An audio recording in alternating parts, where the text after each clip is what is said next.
Alhamdulillahi Rabbil Alamin. Allahumma salli wa sallim ala Sayyidina Muhammadin Miftahi babi rahmatillah Adada ma fi ilmillah Salatan wa salaman daimain bidawami mulkillah Wa ala alihi wa sahbihi. Allahumma salli ala Sayyidina Muhammadin salatan taftahu biha lana futuhal arifin wa tufaqihuna biha fid din wa ala alihi wa sahbihi. Assalamu alaikum warahmatullahi wabarakatuh. Alhamdulillah atas semua nikmat Allah yang kita sadari, yang kita pahami, maupun yang kita nggak paham, dan bahkan banyak yang kita lupakan. Alhamdulillah. Salah satu nikmat adalah kita duduk malam hari ini untuk ikut serta birrul walidain beliau. Nggak ada amal yang lebih hebat daripada bekti sama orang tua. Karena kita berada di majlis haul, majlis mendoakan yang sudah mendahului kita semua. Dikumpulkan di sini karena kita ingin mendoakan orang-orang yang dahulu bersama kita, sekarang sudah berada di alam barzakh sana, mendahului kita semua. Apalagi ini yang mendoakan anak keturunannya. Doanya anak untuk orang tuanya itu langsung diijabahi oleh Allah Ta'ala, sebagaimana doanya orang tua untuk anak langsung diijabahi oleh Allah Subhanahu wa Ta'ala. Gak mungkin seseorang itu berkah ilmunya, tidak mungkin kalau dia merasa lebih hebat dari orang tuanya. Gak mungkin seseorang itu akan berkah ilmunya kalau dia sombong kepada orang lain, apalagi sombong pada orang tuanya. Gak mungkin seseorang itu berkah ilmunya kalau dia tidak menghormati orang tuanya. Maka syarat berkahnya ilmu adalah birrul walidain, bekti sama orang tua.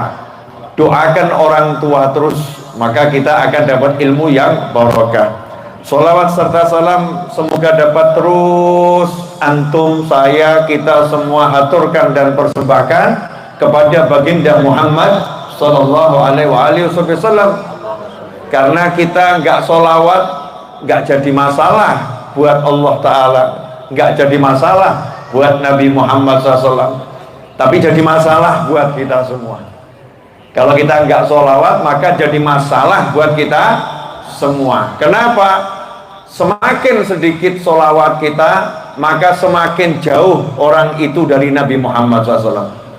Jadi kalau sholawatnya sedikit, maka dia jauh dari Nabi Muhammad SAW. Kalau sholawatnya banyak, maka dia dekat dengan Nabi Muhammad Sallallahu Alaihi Wasallam. Karena itu, kalau kita pengen dekat-dekat sama Allah, ya dekat-dekat sama Nabi Muhammad SAW. Kalau pengen dekat sama Nabi, caranya banyak sholawat pada kanjeng Nabi Muhammad Sallallahu Alaihi Wasallam. Sebagaimana disebutkan dalam hadis, Rasulullah Sallallahu Alaihi Wasallam bersabda, Inna aqrabakum ilayya minni manzilatan yawmal qiyamati aktsarukum alayya salatan, atau kama qala Sallallahu Alaihi Wasallam. Di antara kalian semua, yang paling dekat denganku nanti di hari kiamat adalah yang paling banyak bersolawat kepadaku. Jadi yang solawatnya banyak, itu yang nanti akan dekat dengan Nabi Muhammad Sallallahu Alaihi Wasallam. Nah, dua hal ini yang insya Allah akan saya bahas, mudah-mudahan barokah. Birrul walidain sama solawat. Zaman sekarang ini ada satu kemaksiatan yang tidak masuk dalam ranah hukum perundang-undangan di negara manapun. Nggak dibahas dalam hukum perundang-undangan di negara manapun. Sebab kalau dibahas penjara penuh. Ya kalau dibahas penjara penuh. Pencuri ditangkap, betul. Pencuri yang agak elit namanya apa? Koruptor. Ya, koruptor ditangkap. Orang berbuat zina, ya juga diproses, ditangkap. Judi, masya Allah, polisi kerja keras ini menangkap judi online, ditangkap. Orang yang berbuat judi juga ditangkap. Tapi yang satu ini, kalau ditangkap, mungkin kita juga tertangkap. Ya, pasti tanda tanya semua nih. Penuh tuh penjara kalau yang satu ini kemudian dibuat undang-undang. Penuh. Apa itu? Anak yang durhaka pada orang tua. Kalau sampai anak durhaka sama orang tua itu kemudian diproses hukum, kemudian diberi sanksi pidana, maka penjara gak akan muat. Kenapa? Karena hampir di setiap rumah ada anak durhaka sama orang tua. Sebab ketika didefinisikan arti durhaka itu apa? Bukan mukulin orang tua. Kalau mukulin orang tua jelas itu namanya durhaka tingkat tinggi. Salah satu kedurhakaan anak pada orang tua adalah berani memandang tajam orang tuanya, melotot dikit aja, durhaka sama orang tua. Berbicara dengan orang tuanya nada tinggi dikit saja, ngapain sih mak? Apa tombol? Dikit saja, keras pada orang tuanya, durhaka. Dipanggil sama ibunya bapaknya, denger, pura-pura nggak denger, durhaka. Bahkan zaman sekarang pakai headset. Masuk rumah, jelas orang tuanya duduk gitu ya, udah persis seperti kucing gitu aja, luyur masuk rumah, gak nyapa orang tuanya, gak menghormati orang tuanya, dianggap orang tuanya gak ada. Itu termasuk durhaka. Pertanyaan saya, kalau kemudian pasal durhaka sama orang tua dimasukkan dalam undang-undang hukum pidana, kemudian definisi durhaka itu semacam itu A sampai Z, kira-kira banyak enggak yang masuk penjara ini?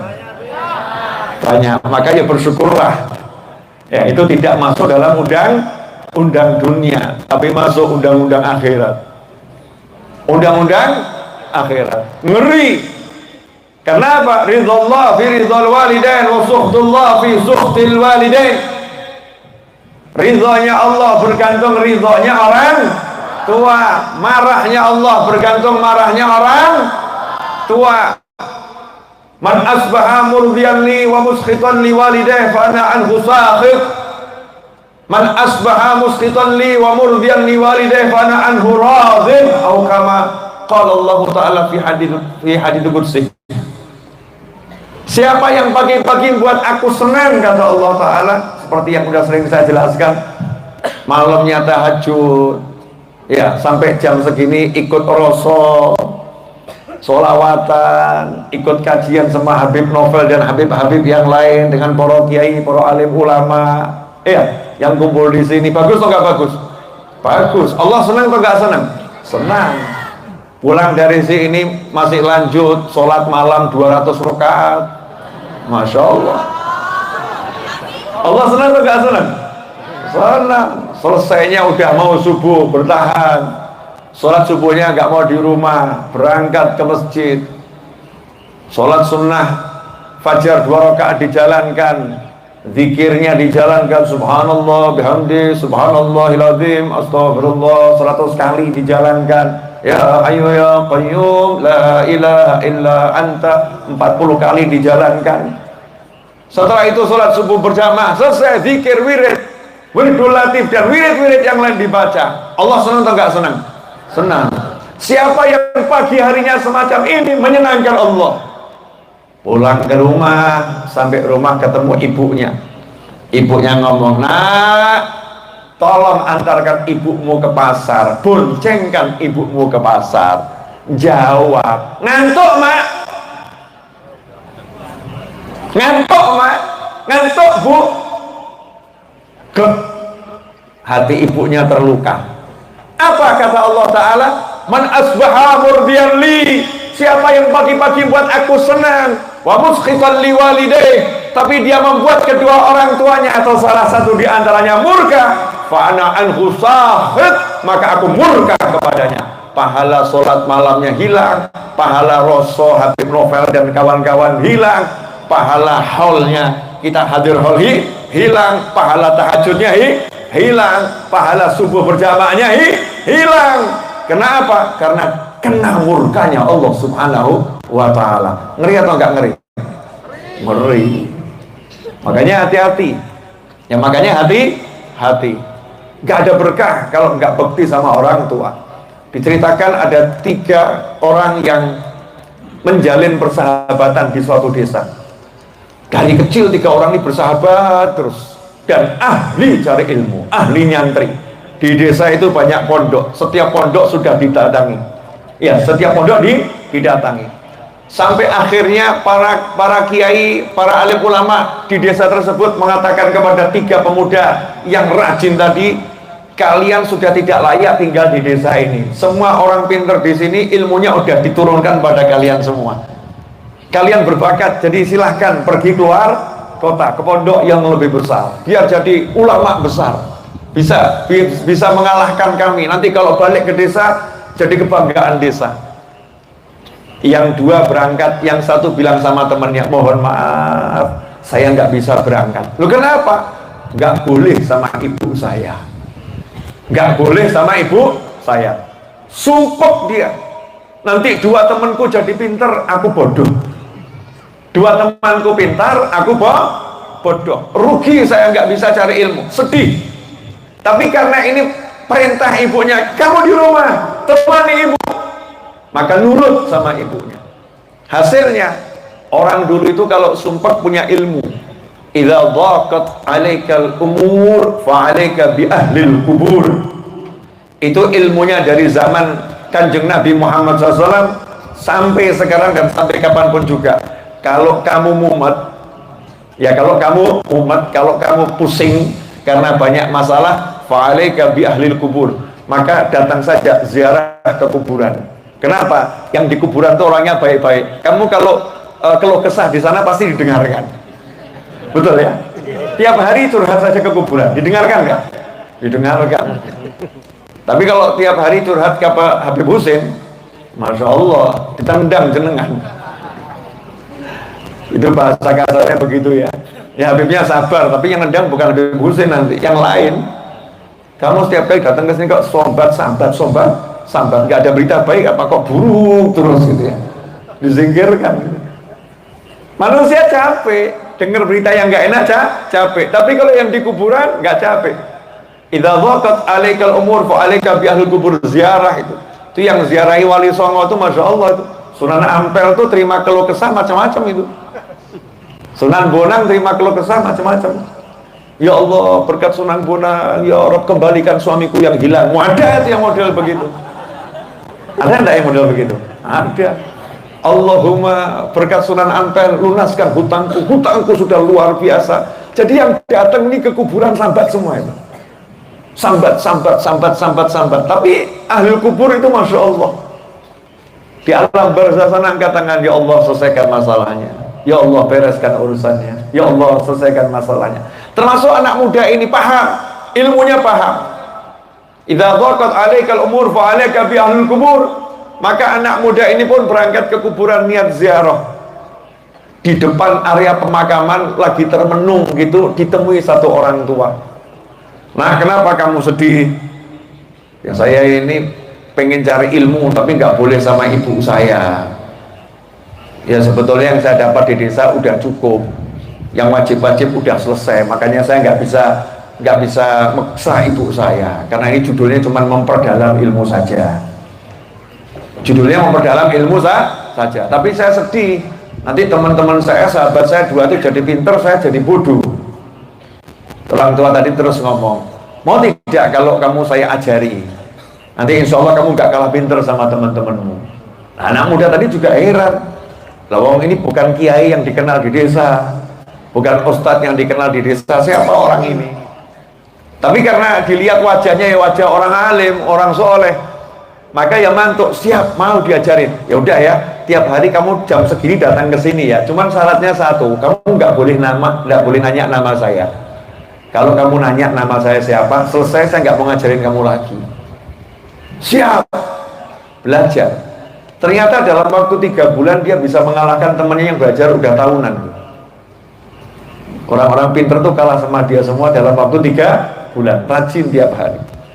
Akhirnya karena melihat merasa dapat ilmu yang luar biasa, penasaran nih sama gurunya, namanya siapa? Masa berguru nggak tahu namanya? Akhirnya nanya, guru, mohon maaf, saya mau nanya, jenengan asmonipun sinten? Gurunya mesem, selesai. Janjinya dulu nggak boleh nanya nama, nanya nama, selesai. Loh, jangan guru, nggak jadi. Oh nah, sudah terlanjur nanya. Perjanjian tetap perjanjian. Saya Nabiullah Khidir alaihissalam.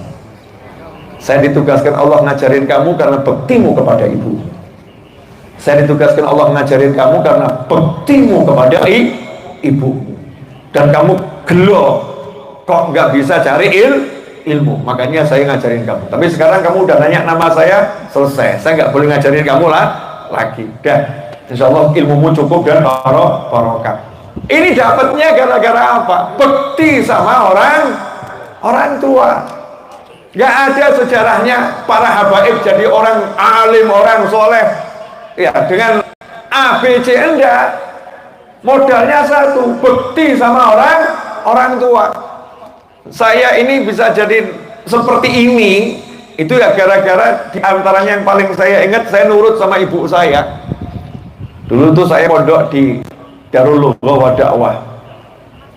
Alhamdulillah cukup lama, 6 bulan. Lama ya. Di Dalwa itu saya mondok 6 bulan sampai 7 bulan. Darul Lughah wa Dakwah Raci Pasuruan. Tempatnya almarhum Abu Ya Habib Hasan bin Ahmad. Ya, tempatnya Habib Husain, Habib Segar, Habib Ali, Habib Husain ya. Di sana. Beliau juga mondok di sana dulu. Cuman beliau lama ini, Masya Allah. Suhu master lama. Saya untul bawang 6 bulan 7 bulan. Terus ibu saya bilang waktu saya telepon itu, besok pulang, gak boleh mondok lagi. Ini maghrib ngomong seperti itu, besok saya harus pulang, gak boleh mondok lagi.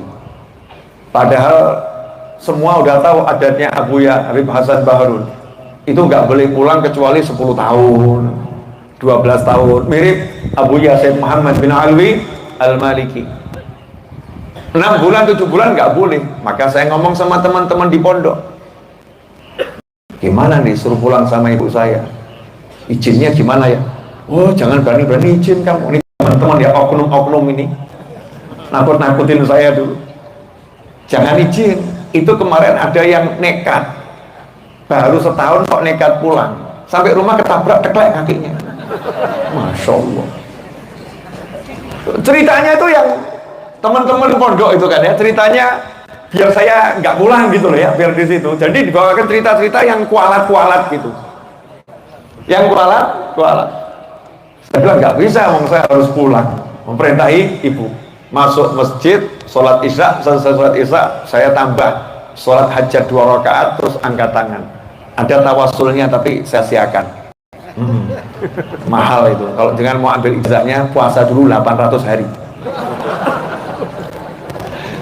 Tawasulnya aja. Terus saya masuk ke kantor. Ternyata Abu Ya Habib Hasan Baharun lagi pijet. Lampunya dipadamkan kantor. Saya diizinkan masuk. Terus beliau itu dalam keadaan tengkurap lagi dipijet, noleh itu. Novel itu. Ada apa Novel? Ya saya ngomong apa adanya. Abu Ya dipanggil ibu, suruh pulang, nggak boleh mondok lagi. Kalimatnya cuman singkat, irji yakfik walakal barokah. Pulanglah, sudah cukup yang kamu pelajari dan kamu mendapatkan keberkahan. Pulang saya. Teman-teman saya nggak ada yang percaya. Orang percaya. Dan berkahnya apa? Begitu sampai di Solo, saya duduk di tempatnya Habib Anis. Betul ya?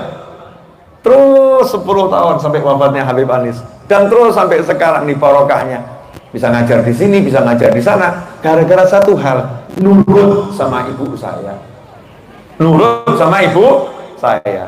Nah, ini kadang ada orang nih sok punya pangkat dikit, sok sama orang tuanya, punya jabatan dikit, sok sama orang tuanya, ya, punya gelar sedikit, sok sama orang tuanya, baru terkenal sedikit, gak mau ngakui orang tuanya.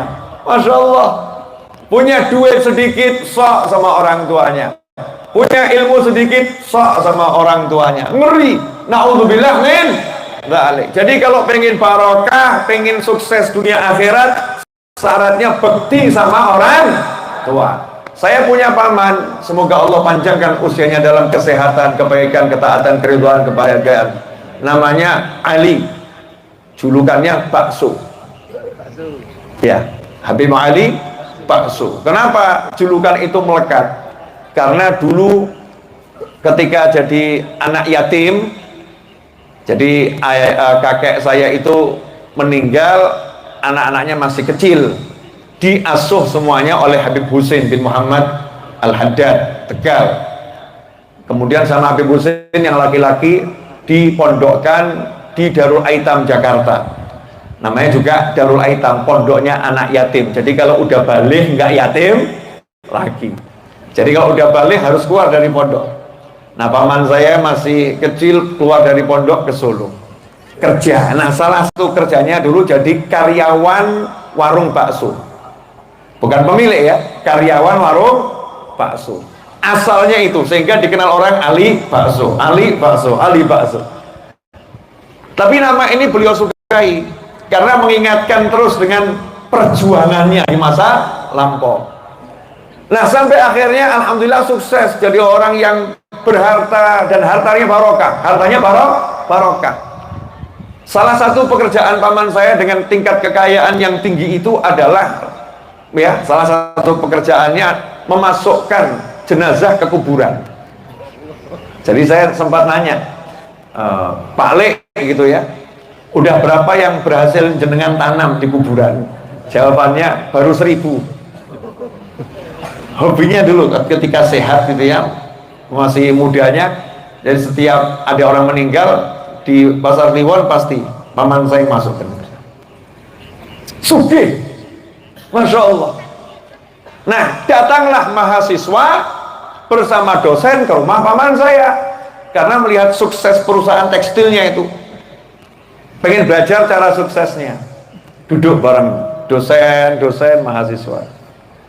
Pak Ali, kami datang mau belajar cara suksesnya Pak Ali mengelola perusahaan ini gimana?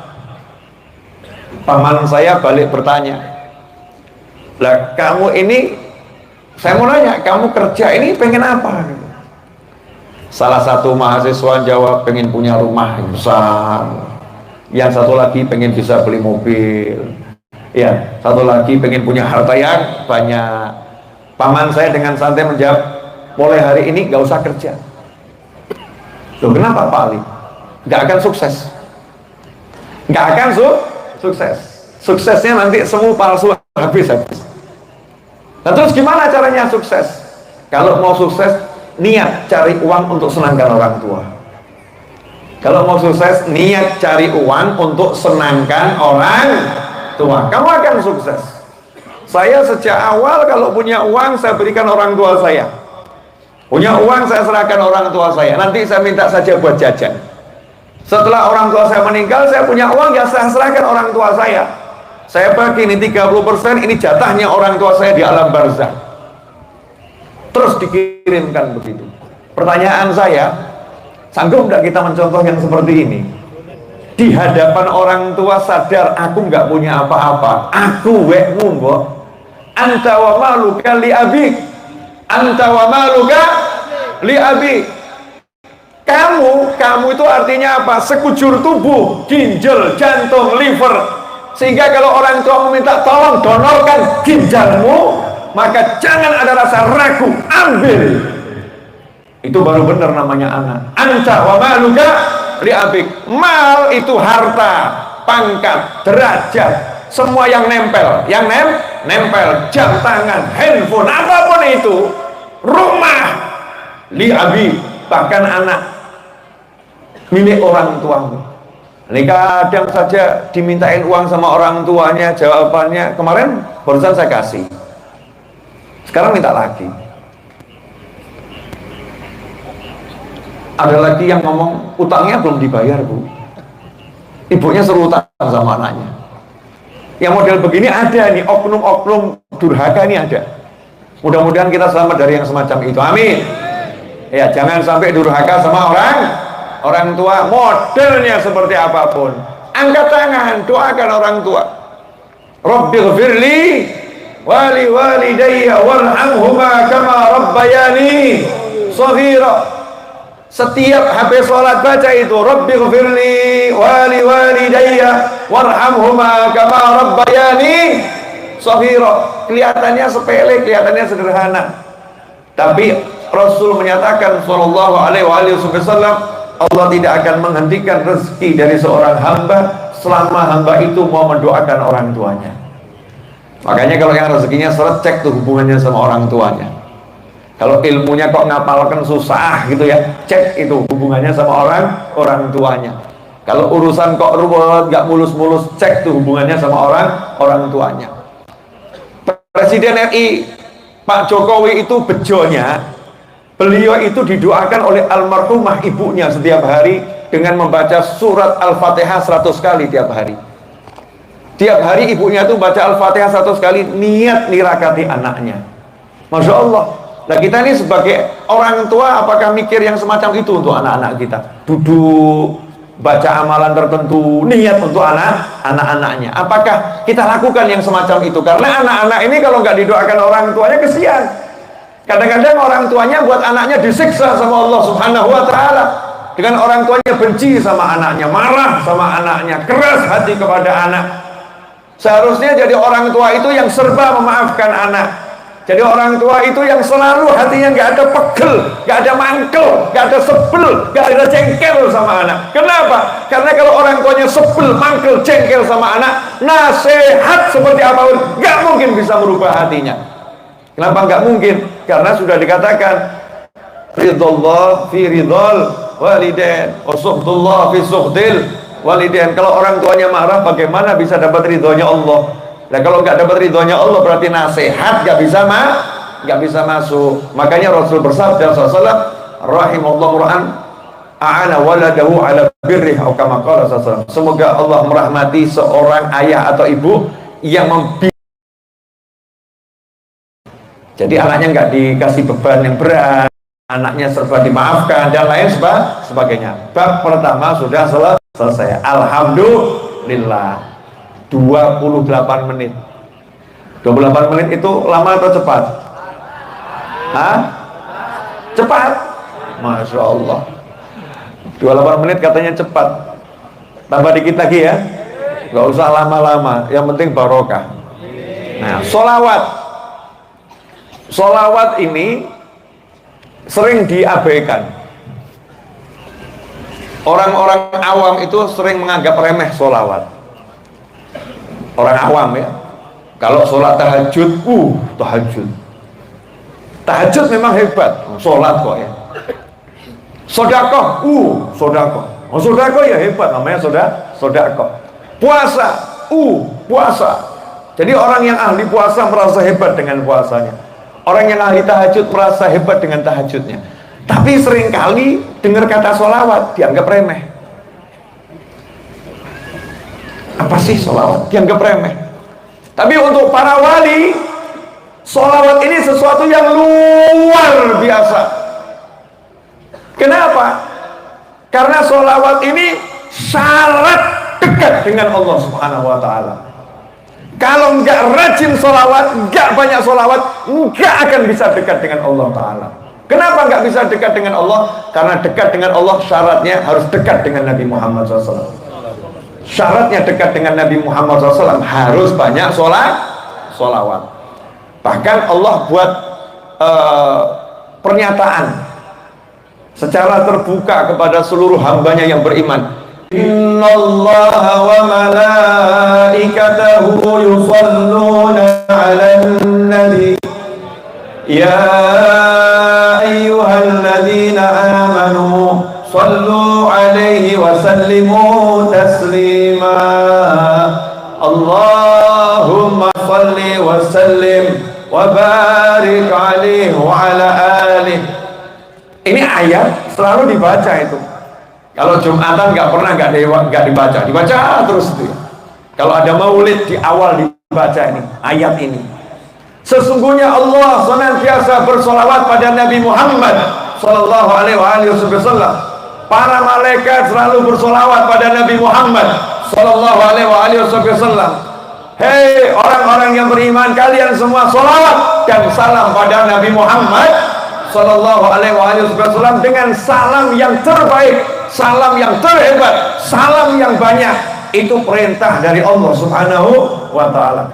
Berdasarkan ayat ini maka ada 3 hal.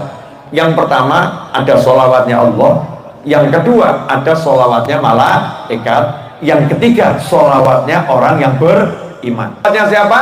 Yang beriman. Siapa beriman? Saya, kamu, kita semua. Ini orang yang beriman. Bedanya di mana? Kalau Allah yang bersolawat, itu Allah meninggikan, memuliakan derajat Nabi Muhammad Sallallahu Alaihi Wasallam. Kalau malaikat yang bersolawat, malaikat ini memuji Nabi Muhammad Sallallahu Alaihi Wasallam atas kemuliaan pangkatnya dan minta agar Allah selalu memuliakan derajat Nabi Muhammad Sallallahu Alaihi Wasallam. Nah kalau kita yang bersolawat, nah punya apa kita? Kalau Allah bersolawat kan Allah yang punya segala-galanya, jadi nabinya dikasih, diangkat derajatnya, dimuliakan dari Allah. Nah malaikat ya pantas, malaikat makhluk Allah yang mulia memuji-muji Nabi Muhammad SAW, minta agar Rasulullah dimuliakan, pantas. Oh malaikat itu mulia. Lah kalau kita bersolawat nih yang kita punya apa? Lah wong dosa ya akeh, badannya banyak maksiat, amal yang gak jelas.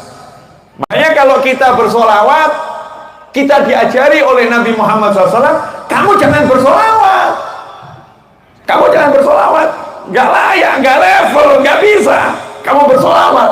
Makanya kita disuruh oleh Nabi SAW, kulu, ucapkan saja Allahumma, ya Allah, tolong kamu bersolawat pada Nabi Muhammad SAW. Jadi yang bersolawat itu kalau kita minta agar Allah solawat. Kita nggak pernah solawat. Sallallahu ala Muhammad. Semoga Allah bersolawat pada Nabi Muhammad. Ya Rabbi salli ala Muhammad. Duhai Allah, tolong engkau bersolawat pada Nabi Muhammad.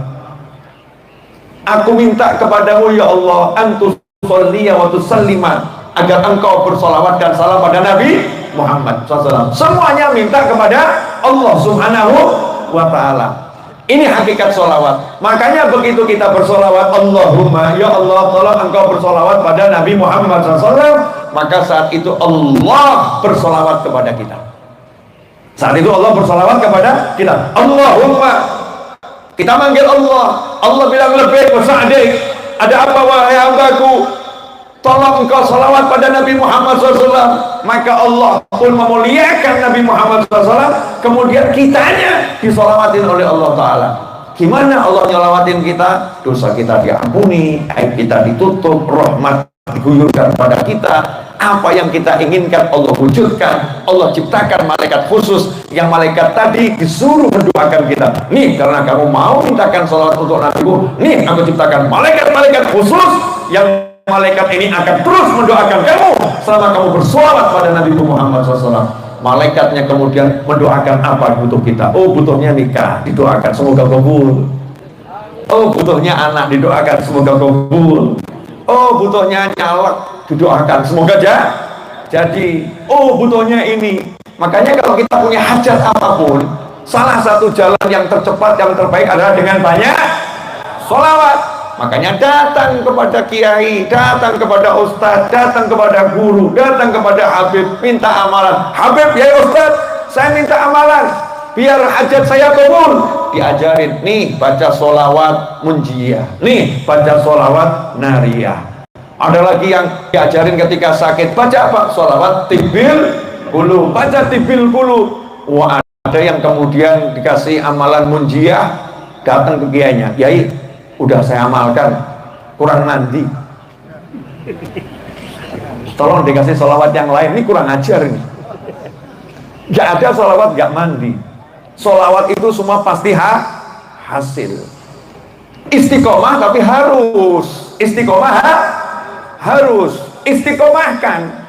Maka gak selesai urusan. Pasti semuanya selesai. Nah karena itu ikhwani rahimakumullah, menyambut datangnya bulan Maulid Nabi Muhammad SAW, ini adalah titik balik yang paling tepat buat kita semua untuk mendekat kepada Allah dengan banyak bersolawat pada Nabi Muhammad SAW. Makanya saya mengajak jamaah Rasul, ya, para santri yang di sini, umat Islam dimanapun antum berada, yuk penuhi handphone kita dengan gema solawat. Yuk penuhi handphone kita dengan meme ajakan bersolawat. Udah buang itu yang namanya berita-berita nggak jelas, berita nggak enak, jelekkan orang, jatuhkan orang, menghina orang, berita yang ngeri-ngeri, tabrakan diberitakan, di-share, tabrakan, bahkan foto ini gak cetok di-share gitu ya. Itu buat gak enak semuanya. Ganti berita yang enak. Baca selawat ini hatimu akan tenang. Baca selawat ini hajatmu akan kabul. Baca selawat ini kisah tentang selawat, dan seterusnya. Itu kalau kita sampaikan kemana-mana, maka handphone kita akan barokah. Handphone kita akan menjadi sesuatu yang luar biasa. Alhamdulillah sudah 36 menit saya bicara. Nah, sebagai penutup dari kajian saya malam hari ini, memang kajiannya tidak banyak ya, karena majlisnya dari Ba'dal Isya. Dari Ba'dal Isya udah cukup panjang. Saya mau ngasih satu hal, insya Allah berkah buat saya dan antum semuanya. Saya mau nanya, punya hajat nggak? Kalau nggak punya hajat nggak mungkin ya. Setiap orang punya hajat. Ini ilmu yang saya dapatkan kemarin. Baru nih dapatnya. Saya yakin Habib Husin juga belum tahu. Biar beliau penasaran. Oh, bohong ya. Loh, lihat wajah penasarannya. Nabi Muhammad SAW itu tidak mau pisah dari umatnya. Betul begitu ya? Rasulullah nggak mau SAW pisah dari umatnya. Rasulullah SAW pengen selalu duduk bersama umatnya. Tapi umatnya yang nggak pernah mau duduk bersama Nabi Muhammad SAW. Umatnya yang nggak mau duduk bersama Rasulullah SAW. Rasulullah pengen duduk sama umatnya. Makanya umatnya dipaksa oleh Nabi Muhammad SAW untuk ketika duduk selalu menyebut Nabi Muhammad SAW. Karena itu Rasulullah menyatakan, tidaklah duduk sekelompok orang di suatu tempat, kemudian di tempat itu dia tidak berzikir kepada Allah dan tidak bersolawat pada nabinya Muhammad SAW, maka melainkan duduknya itu menjadi penyesalan baginya di hari kiamat. Artinya kalau duduk disuruh ngapain? Sholawat. Seharusnya kan cukup ya. Kalau memang Rasulullah nggak menganggap penting sholawat, seharusnya cukup. Siapa yang duduk kemudian tidak berzikir kepada Allah, maka duduknya akan menjadi penyesalan buat dia di hari kiamat. Sebetulnya itu kan cukup. Tapi kenapa itu nggak cukup? Nabi menambahi SAW dengan kalimat khusus. Siapa yang duduk kemudian dia tidak berzikir kepada Allah dan ada dannya, tidak bersolawat padaku, kepada nabinya Muhammad SAW, maka duduknya itu menjadi penyesalan. Jangan duduk la ilaha illallah, la ilaha illallah, bagus tidak bagus? Bagus. Tapi kalau lupa solawat, duduknya menjadi penyesalan. Makanya kalau tahlil pasti ada solawat. Betul ya? Pasti ada solawat. Duduk dimanapun disuruh Bismillahirrahmanirrahim, itu zikir, ingat Allah. Allahumma sholli wa sallim alaihi. Share lokasimu dulu kepada Nabi. Share. Saya di sini wahai Nabi SAW. Kenapa saya pakai istilah kita lagi nge-share lokasi kepada Nabi Muhammad SAW? Karena Rasul menyatakan la taj'alu qabri 'ida. Jangan jadikan kuburanku seperti hari raya. Para ulama mengartikan seperti hari raya artinya didatangi cuman setahun sekali. Jangan. Karena lanjutan dari hadis tersebut adalah shollu, bersolawatlah kalian kepadaku, karena sesungguhnya solawat kalian kepadaku tablughuni haitsu kuntum. Sholawat itu sampai kepadaku dimanapun kalian berada. Dimanapun kalian berada bersolawat, sholawatnya sampai kepadaku. Artinya sekarang saya ucapkan, ya Rabbi sholli ala Muhammad, ya Rabbi sholli alaihi wasallim. Sholawat ini langsung sampai pada Nabi Muhammad SAW. Rasul pun tahu lokasi saya ada di Ponorogo, titiknya di mana Rasul pun tahu, maka Rasul menjawab sholawat tersebut. Bagaimana Nabi bisa tahu SAW? Bagaimana bisa tahu? Karena Allah sudah siapkan sistem langit, sistem akhirat, malaikat, ya malaikat yang punya daftar semua nama makhluk. Siapapun yang sholawat, langsung malaikatnya itu tahu. Tik, fulan bersolawat padamu Nabi Muhammad SAW. Rasulullah pun langsung jawab. Rasulullah pun langsung jawab. Nah kalau begitu, saya sekarang jadi semakin asyik tuh kalau duduk itu saya gini, Allahumma sholli ala sayyidina Muhammad. Itu saya laporan Kanjeng Nabi, aku ada di sini. Rasulullahnya kemudian nyolawati juga. Iya, aku juga loh ingat sama kamu. Allahumma disolawati sama Nabi, disalami sama Nabi. Sehingga hubungan umat dengan Nabi itu nggak boleh dipisah dengan jarak, nggak boleh dipisah dengan waktu, nggak boleh dipisah dengan tempat. Nabimu nggak pernah pengen jauh darimu. Muhammad SAW, Sayyiduna Muhammad SAW pengen terus dekat dengan kita. Makanya jangan sampai kita duduk di suatu tempat tanpa bersolawat. Karena dalam riwayat yang lain ancamannya lebih ngeri, sampai diancam. Maka bangun meninggalkan tempat itu, kalau nggak zikir, nggak sholawat, aromanya lebih busuk daripada bangkai. Ngeri atau nggak ngeri? Nah, kalau Rasul kan setiap duduk mesti sholawatan. Ya, setiap duduk mesti sholawatan, sehingga aroma wilayah ini menjadi harum. Ya, menjadi harum. Dan keharumannya itu akan terus bertahan, akan terus bertahan. Nah, mudah-mudahan barokah manfaat. Ya, siap jadikan rumahnya tempat untuk sholawat, siap jadikan tempat duduknya tempat untuk sholawat.